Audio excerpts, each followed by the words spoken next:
In response to the superspreader event that took place earlier this quarter, we want to reiterate the importance of following the Santa Clara County COVID-19 guidelines.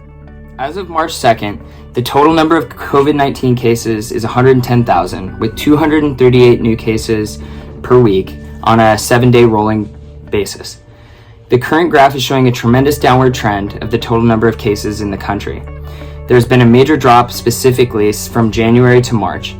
This is very promising for our return to campus in the springtime. We are all excited to return to school, so if we can work together to keep this trend moving in a downward direction, then I'm very optimistic about returning to school in the springtime. According to the CDC chief, given the current decline in COVID-19 cases and the small rollout of vaccines, they are beginning to expect that there could be 10 times the amount of COVID-19 cases that have been initially reported.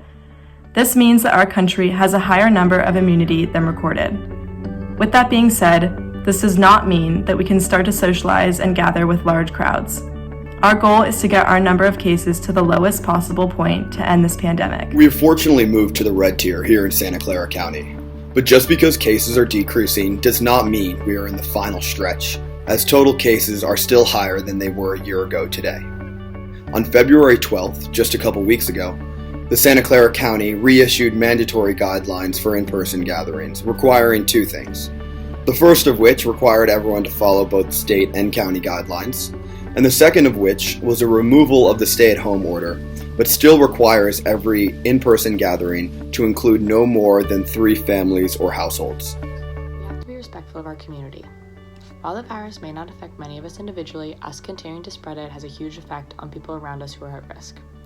There are also many serious side effects that the virus can potentially have on people in our age group, such as intermittent fever, heart palpitations, inflammation of the heart muscle, smell and taste problems, issues with sleep, difficulty with concentration, memory loss, depression, anxiety, and mood changes.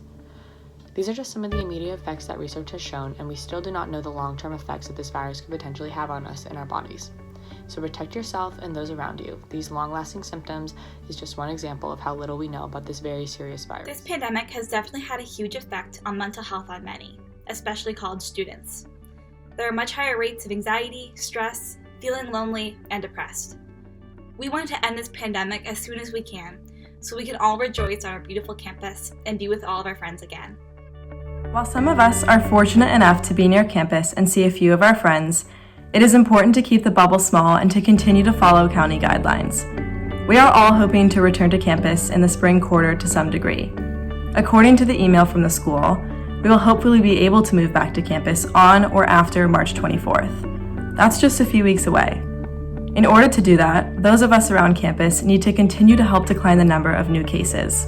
We can do it, guys. We hope you found this video informative while shedding some light on the unfortunate realities of this pandemic and its effect on all of us and our greater communities. However, we are optimistic for the future, so on behalf of all of us, stay strong everyone, we will get through this together.